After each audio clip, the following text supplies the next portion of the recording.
Hello everyone. तो आज मैं परवल और आलू का सब्ज़ी बनाने वाली हूँ। तो देखिए इस तरह से मैंने काट लिया है। तो इसको सबसे पहले काट के अच्छे से छील के इस तरह से काटने हैं। और मैंने आलू को भी काट लिया है, इस तरह से सभी चीज़ों को काट लिया है। आइए परवल और आलू की सब्ज़ी बनाने की प्रक्रिया को स्टार्ट करते हैं। तो तेल गरम करना है और इसमें फ्राई करना है। तो नॉर्मल सब्ज़ी हम लोग फ्राई नहीं करते हैं, पर अगर आपको अलग सा शादी में जो खाते हैं उस टाइप का अगर आपको टेस्ट चाहिए घर में ही, तो इस तरह से आपको 70 to 80% इस तरह से आपको फ्राई करके निकाल लेने हैं। किसी भी टिश्यू पेपर, जितने भी फ्राई किए हैं उसको टिश्यू पेपर में निकालेंगे। उसके बाद हम मसाले तैयार करते हैं। तो हम पानी लेंगे एक कटोरी में, उसके बाद हल्दी डालेंगे। तो जो चम्मच है वो जो छोटा छोटा है, तो हल्दी आप आधा चम्मच डालिएगा और जो धनिया है उसको 1 चम्मच आप डालिएगा।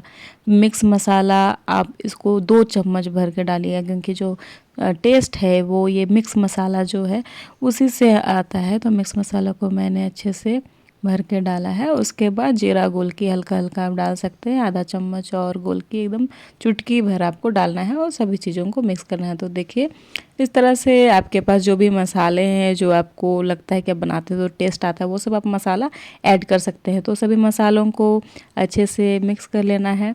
अब चलिए स्टार्ट करते हैं। तो हल्का सा तेल लेना है, 2 चम्मच जैसे, फिर तेज पत्ता, और आपके पास जो भी खड़ा मसाला है वो भी डाल सकते हैं, तो मैं नहीं डाल रही हूँ अभी। और लाल मिर्च और जीरा को अच्छे तरीके से हल्के से भून लेना है। फिर प्याज को भी इस तरह से थोड़ी देरी भूनने देना है। तो हल्का सा भून जाने के बाद हमने जो कूटा था, ये जो अदरक लहसुन और मिर्च, उसको भी डाल देना है। तो आप इस तरह से पेस्ट बना सकते हो आप मिक्सी में ग्राइंड करके, और इस तरह से इसको अच्छे तरीके से गोल्डन ब्राउन होने तक भूनना है। तो देखिए ये गोल्डन ब्राउन हो गया है। अब क्या करेंगे, ये जो मसाले हमने तैयार किए थे उसको हम डाल देंगे।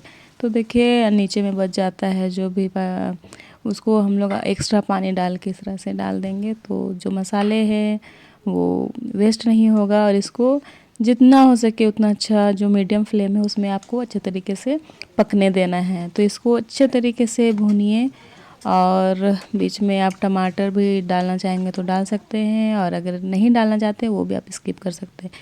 नमक तो आपको डालना ही होगा, क्योंकि बिना नमक का स्वाद कैसे आएगा। तो इसको अच्छे तरीके से भूनना है जब तक कि ये देखिए जो ग्रेवी दिख रहा है वो हल्का सा गाढ़ी हो जाए, या जो ऑयल है वो पूरी तरीके से ऑयल छोड़ने लग जाता है मसाले में। तो देखिए बन के तैयार है। अब जो भी है मैंने आलू और जो परवल को जो भुना था 80% कम से कम, उसको अच्छे तरीके से इस तरह से डाल के कोट करना है, और मीडियम या लो फ्लेम में आपको अच्छे से पकने देना है। तो आराम से पकने दीजिए धीरे धीरे करके। और देखिए कुछ देरी 5-10 मिनट के बाद देखिए इस तरह से ये बन के तैयार आता है। तो आप इसको अगर चावल के साथ खाना चाहते हैं तो आप ऐसे भी आप सर्व कर सकते हो, पर अगर आप रोटी के साथ खाना चाहोगे तो ये सूखा सूखा नहीं खाया जाता है।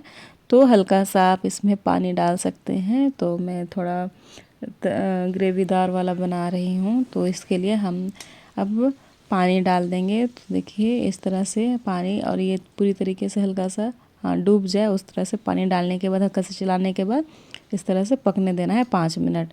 फिर गरम मसाला को आप डाल दें हल्का सा, ताकि जो टेस्ट है वो और अच्छे तरीके से आ सके। तो मैंने हल्का सा, ज़्यादा नहीं, हल्का सा गरम मसाला को इस तरह से डाल दिया, और इसको फिर से 5 मिनट आप पकने दीजिए।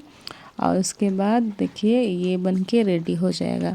तो इसका जो पानी है वो थोड़ा सा कम होने दीजिएगा। तो देखिए परवल आलू का सब्ज़ी बन के तैयार है। अब गैस को बंद कर देना है, और आप थोड़ा देरी के बाद आप इसको सर्व कीजिए। तो ये मेरा प्लेट है, मैंने डिनर के लिए से बनाया है, तो इस तरह से आप खा सकते हैं। तो मैं देखिए परवल का जो सब्ज़ी है वो कितने अच्छे तरीके से इस तरह से हो गया है। आप भी इस तरह से बनाइए, खाइए, और अगर आपको वीडियो पसंद आता है तो प्लीज़ लाइक एंड सब्सक्राइब कीजिए।